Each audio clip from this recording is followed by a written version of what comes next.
with the man who we describe as, should I call him I think he should be the father of modern love right now. And Akwaboah story, he comes from musical royalty, yet he has carved a sound and identity uniquely his own. Akwaboah is not just a singer, he's a songwriter, producer, instrumentalist, and storyteller whose music has become the soundtrack to love, heartbreak, and deep reflection for many Ghanaians. Beyond the music, we explore the man behind the melodies, his upbringing in a musical family, lessons from his legendary father, the pressure of expectations, and how he balances fame with personal life. Ladies and gentlemen, boss, hit me with that music. Let's welcome Akwaboah. Hey, Akwaboah, do you dance? No, I don't. You do that music for us. We should dance. Yes. My boss, welcome. Good to have you. Please, feel comfortable. Sure. Akwaboah. I wasn't in that last music video. I'm not happy, but we'll talk about it with Gene later. Yeah. I've been trying to reach him for the past 3 weeks now. Right. I don't know if he's busy or something. I'll find out with him. But Akwaboah, I think the first thing I'm going to ask you, brother to brother. Okay. How's marriage life? Oh, that part. I didn't see that coming. I know. Yeah, but so far it's been good. It's been good? Very, very good. Like I always say, so make sure you know whoever you're getting involved with before you do that. And then you don't look at things as in today to get to know somebody. You think about tomorrow. You make sure you go for your best friend. In a nutshell, go for your best friend. Go for your best friend? Yes. That's quite the advice. Yes. My best friend is a guy. So no. So when I say best friend, you know it's a I get what you're saying. I get what you're saying. You have to know who you're with, the temperaments, everything about them, and then decide. Make a good decision here to be with them. Yeah. Would you make the decision again and again and again if you had the opportunity? Again and again and again. It hasn't been a year yet, has it? Yeah, it's over a year. It's over a year? Yeah. Wow, time flies. Yeah. I think 4th May would be our second anniversary. Look, I'm too late. Yeah. Congratulations. Thank you. Would you say that? And I know that you didn't think I would start on this tangent, but I'm asking because God knows. I mean, this is from a single man to a married man. I'm asking questions now. Yeah, that's fine.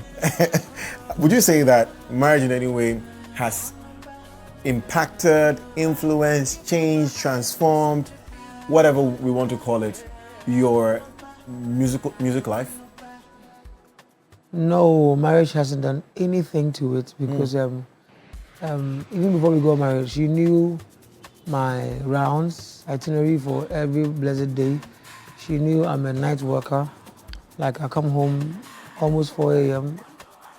mostly, and then she understood that before she even got in with me. So I mean the sound. The sound is what I'm asking, because there's one thing when you're single. You know, when you're single, you can say all the nonsense things you want to say. So you sing about heartbreaks and all that. But when you're married, it's almost different because you're seeing life from a different perspective. So I'm asking if it's going to change the sound or it has changed it. I don't think it has changed it or it's going to. It depends on what I want to put out. If I want to do a love song, which I want to vibe with it, I'll do that. If I want to do a broken heart song and then I feel it needs that calm tone, like that's exactly what I'm going to do. But as it stands now, for some time now, I've been releasing only bangers, yeah. But most of the things that I want to do now would be probably in my EPs.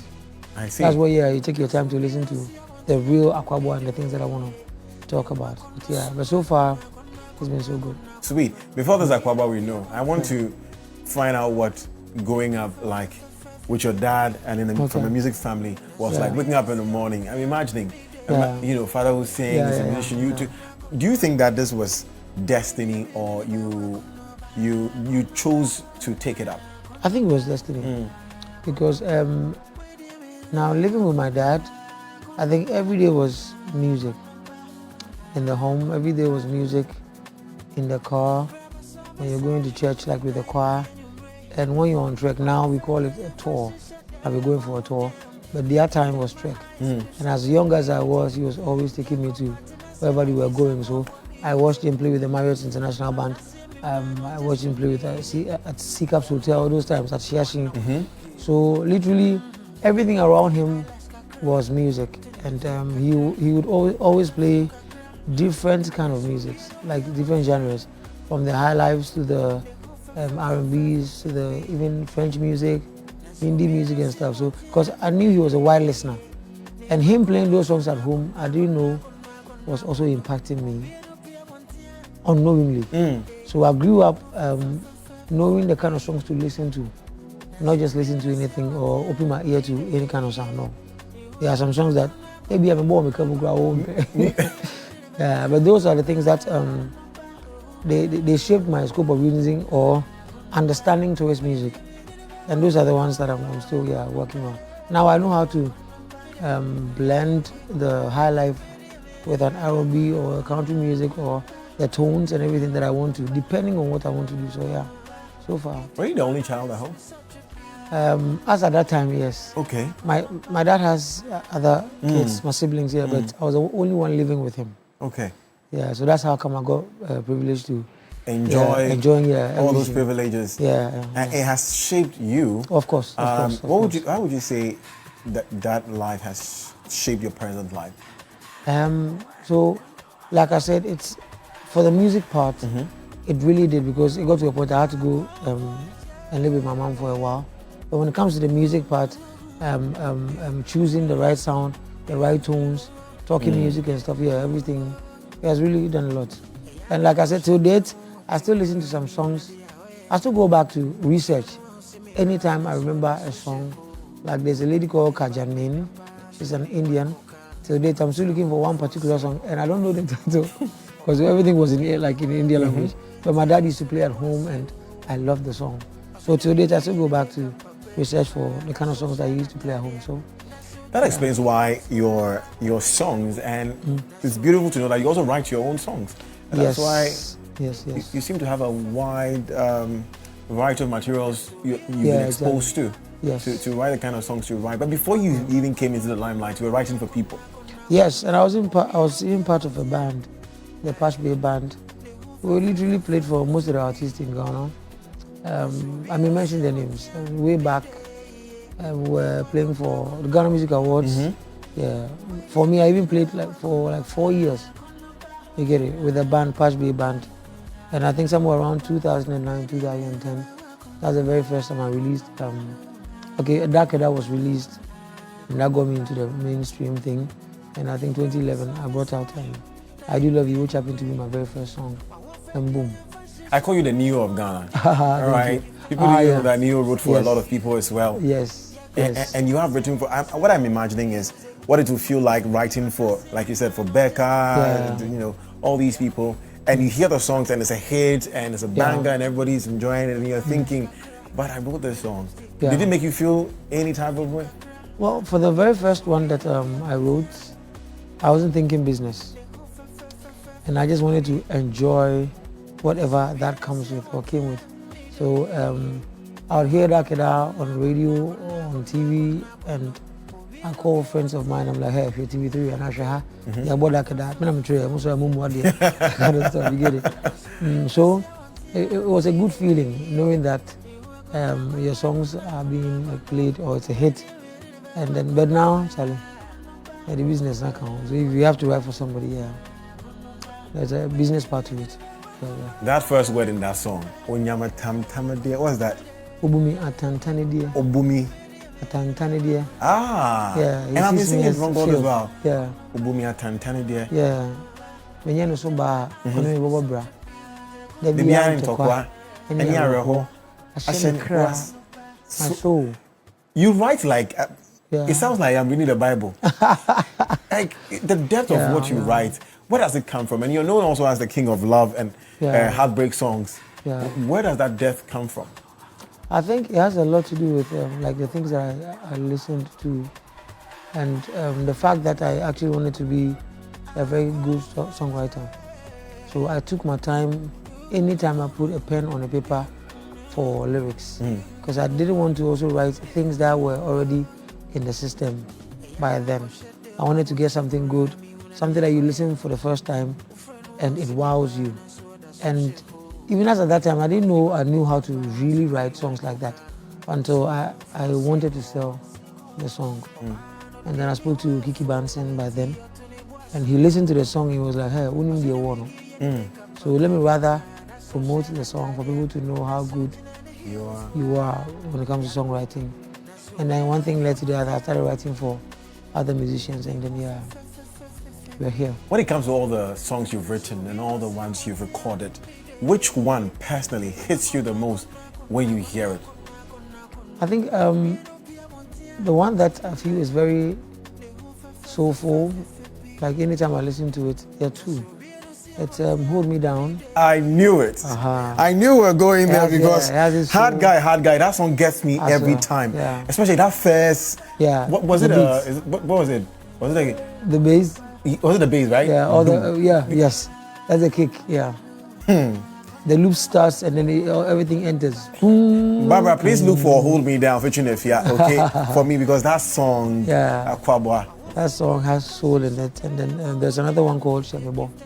Those two songs, a lot of women love that song. Yes. You wrote it for the women, didn't you? I think that song came out of like a very special place. That's a personal life stories that I used to write those songs, and it's very like I am glad that the women loved the songs because at the end of the day, it was also like talking or saying things for them. And I didn't even know till so one time we were at an event, Saturday's event, Rapaholic, and then we started with that song, and the whole crowd, the whole room, everybody was singing. I'm like, oh, I see. So I mean, that song spoke for lots of women. It's a good one. Now that you brought Sarkodie's name into it, let's talk about that collaboration, that period in your career. Okay. How would you say it impacted your present career?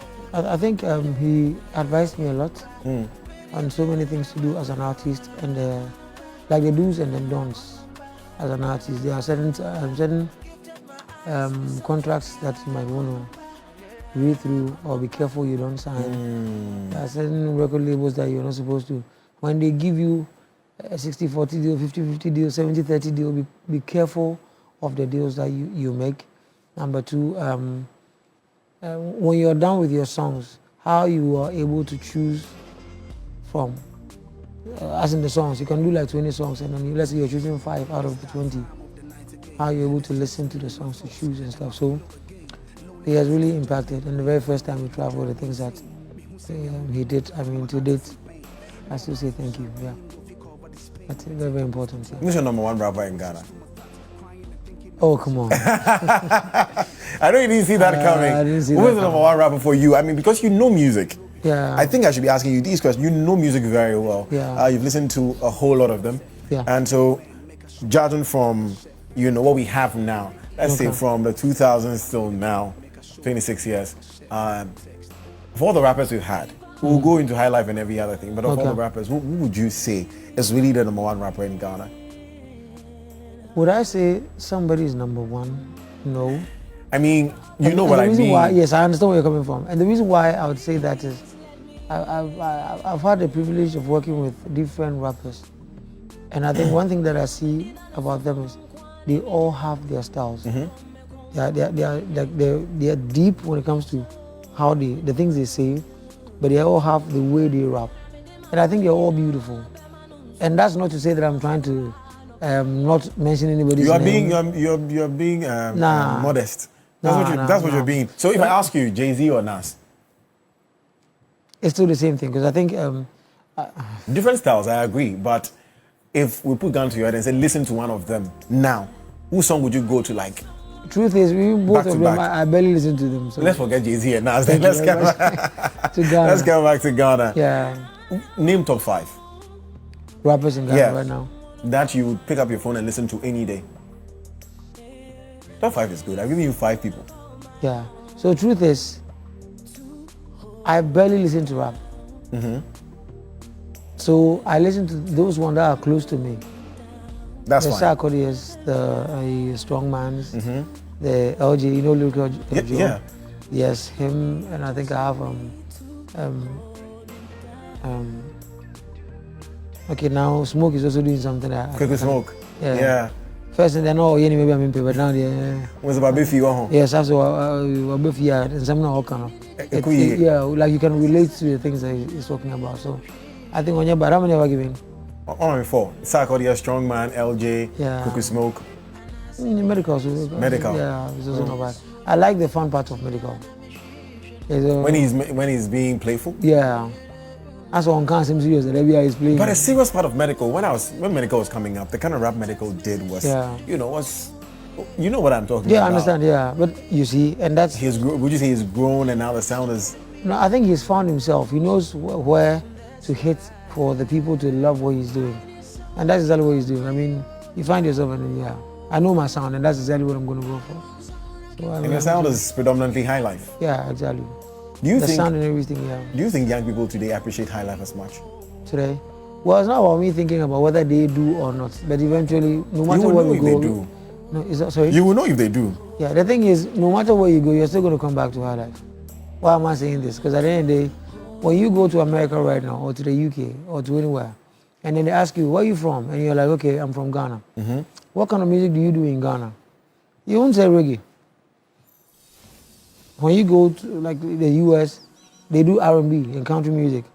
In the US, reggae, where does it come from? Jamaica, dancehall, right? And then UK has this. So then you meet a white man in the States and they ask you, where are you from? I'm from Ghana. What kind of songs do you do in Ghana? You're definitely going to say high life because that's our identity. So no matter what anybody is doing, eventually they're going to come back to high life. Azonto was our identity. Would you agree? We invented Azonto. Yeah, but you see, at the end of the day, so that's one thing in Ghana, sometimes we copy blindly. So it comes and then we jump on it. Then crank music came. Mm-hmm. Remember? Crank we know wasn't ours. But we still jumped on it. Azonto came from hip life, would you say? Yes. Yeah. And we jumped on that later on. I think it was Baku Yusubai. Azonto, Crank. There was this other one, I'm forgetting. Okay. And now we're vibing with Afrobeats and stuff, yeah. And now some parts of the Afrobeats, I listen to some and I can't even know who is doing what. Because sometimes they all sound the same. Yeah, the Fireboys, the Rumors, when you listen to them, like their sound, they have Joe Boy, yes. They have a particular sound that I can't differentiate between them. And gradually you are kind of having those kind of thing here. You listen to the youngsters and then you can't even tell who is doing what. But I'm sure eventually they're all going to come back to the high life thing and realize that, you know what, you can't go wrong if it's high life. Do you think Afrobeat is going to, for the want of a better word, die like the way we don't really have Azonto anymore, we don't have the Crank anymore? I don't know yet. I don't know yet. I don't know how far or how long it's going to be in the system, but what I can say is definitely they're going to come back to the real high life. Baby, I'm saying, how now, ba? Why would you see this kind of? Papa B. Because the thing is, you know, may so rest in peace. That Lumba has great songs, and you listen to Makramo, and it still makes sense. You listen to lots of his songs. You listen to Amachi Dede. Onipa Dasani, Emreni Nanso. So Fred, and they are all great songs. You listen to Koyendri. May you have full power on your boy. Until they're just still going to play. You know, I traveled with Amachi to the States, and we were supposed to play somewhere, and then we started his song, and the way the kids jumped. The kids? I'm telling you. They jumped to the song. Because their parents still play those songs. Thank you very much. So somehow you could tell that they love what we have. They are here to watch, you know. Some are embracing it somewhere. Are we preserving ours enough? Our children here in Ghana do not get to listen to these songs you're talking about as much. Yeah, that's a sad part of... or a generational thing. Because their generation, different music, of course. So maybe that's the difference. I mean, even when it comes to clothes and stuff, you know, those times they had this baggy jeans and stuff, and now everything is coming back. Yeah, so definitely, if today they still have their songs, we are going to come back to the high life years to come. That is what I believe in, yeah. It's interesting because what I see now is some of these new rappers like Joey B, Medical, they are sampling the old high life. You know those times the hip life actually came, but then we were doing old songs. When is it Lord Kenya's song? It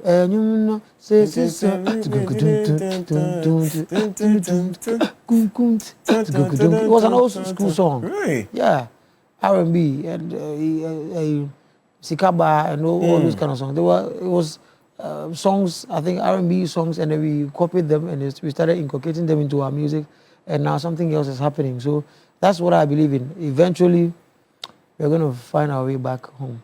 Am I right to think that that popular song you did with your dad as well is also, someone told me there's a sample of, is it a foreign, yes, what's his name? That's Spanish. Is it Spanish? Enrique Iglesias. Enrique Iglesias' now father. that love is on our side. Yeah. Is that the case? Yeah. Wow. Yeah, and I also have songs like that. Yeah, I know Kojonchi songs. There are songs that I can tell you where they were sampled from and stuff. There's nothing new under the sun. Indeed. Though. Yeah, I mean, Ampa. So I can just go for anything. Tomorrow I might even do the same thing. Yeah. We're talking to the sensational gospel. You have Rangonele in your head. Akwaboah. We have some messages coming in. You can send in your messages as well. Our WhatsApp number is 0266 288 831 0266 288 831. Make sure you're dropping a message or on Facebook at TV3 Ghana. This one says, afternoon show is a nice show, interesting and entertaining program. Thank you very much. Hi Godwin, I'm John Vanderpoy. Akwaboah is music and music is Akwaboah. Thank you. That's it. Godwin, please wish my personal person a happy birthday from me, all right? He's Jefferson Neville Ricks Keb of Suhum Secondary School, a passionate saxophonist of Calvary Methodist Church. I love him very well. Drop your messages as well, 0266 283 881, and we'll be happy to read it. Akwaboah, what has been your toughest time in the music industry? Toughest times. Have you had any? Yes, if I remember correctly, when I was coming up, I mean, we had so many songs that were very danceable tunes, taking over the airwaves, and here was I doing calm songs. How was I going to compete with those up-tempo songs? Because if you're playing up-tempo, the DJ wouldn't be able to mix your calm songs with the up-tempo, and people were always on my case, Charlie. That kind of stuff. But I still kept my cool, and it took me close to 7 years for Ghanaians to really embrace what I was doing. And like I was telling you earlier on, I didn't even know they loved Hold Me Down until that fateful day. That was when I believed that now I've been accepted into the industry with the kind of songs that I do. So sometimes I intentionally put things on social media. I'm like, should I do an up-tempo song or do blah, blah, blah? And they're like, Charlie, my calm song, my blah, blah, blah. So it was very challenging, but I'm glad we made it. Yeah. If you were to give advice to young musicians coming up, especially with this experience you have and all the experience you have over the years, how long have you been, would you say you've been around? For close to like 15. 15 years? Yeah. 15? Yeah. What would it be to? What would you tell them, those who are trying to find their sound? Yeah. I think they should take their time. The thing is, like I was saying, everybody wants to copy blindly. They listen to, let's say, we listen to Kosiatha, and I want to sing like Kosiatha because he did it, and Efamano, so I also want to sound like him. Yeah, like him. And so here am I looking at Sarkodie, and I want to be like Sarkodie. You should find yourself. What do you want to do? Because thing is, if you refuse to go by the rule, you will be played by the rule. Thing is, you can do whatever you're doing for like 2-3 years, and after 4 years, the 4th year, Ghanaians are going to be tired of you. You get it? They will eat you and get you out because they're going to go like, oh yeah, you get my point. Yeah. So take your time, find yourself, make sure someone you're being like, let it be something very. There's this guy that I've been watching for some time now. He's into the old school thing, the old funk. And he just keeps as Obu at Fokodes. ODBs, I've forgotten his name. No, or you're too Agenda. Yes. Agenda. We've had him on the show, I've forgotten his name. Okay. Yeah. I kind of like him and the songs and the way he goes around it because you could tell that's very different. Unique. Very unique. It's been a while. I'll be at me planning on one casa, something like that. And the sound, it's not like he's even doing just anything. You could tell the sound was carefully like done, produced, mixed. You get my point? So, if you're a youngster coming out, stop copying people and just get yourself. Like, prepare. So that when you come, you won't be caught up. Because at the end of the day, oh, but that's all too bad. You know, 1 year. None of your two, I don't know when you're going to come back. So please go through the process. That's the part that people don't want to go through. Go through the process. I had the privilege to play with bands in Kumasi. I did a gospel band. I came to Accra. I did other bands. I played with Nat Brew. I played with Becca. I did with gospel, Joyful Saints, Daughters of Glorious Jesus. Like I've played for so many before I got here. So I didn't just get here. So just learn to go through the process before you become a hit. And just your lifespan could be like 2, 3, 4. Well, I'm not God, but if it happens, one way I won't you. So go through the process and find yourself. Advice from Akwaboah to young musicians out there: go through the process, learn, take your time, don't rush it. And we always say that February is Akwaboah month. Yes. We're going to talk about Shapes of Love. Yeah. But Barbara, there's this song Akwaboah featuring Text. You see me inside the video. You know it already. You Letter to see my me inside the spouse video. now, Yeah, Letter to My Spouse. Yeah. That's the title of the song. So look for it for me. Yeah. Akwaboah, Shades of Love. Yes, finally. This year, where are we having it? Zen Gardens. Okay. In fact, it's coming Saturday, which is 21st. 21st. Yeah, it's happening at Zen Gardens, and then the ticket goes out for a cool 250 Ghana cedis. And you're going to get it at the gates. Reason being that the tickets are very limited because the place is not that small. huge. Yeah, not so, that big. And I think there are tables that we can you can get. I'll give you the number so that you can put it out there. But there are tables, table for 2, table for 4, and then table for 6. To win your family, your loved one. Yeah, beautiful. Yeah, so if you couldn't celebrate Valentine properly last week, here's your opportunity. All right. But when Come and listen to authentic high life, great music from Akwaboah. Zen Gardens on the 21st.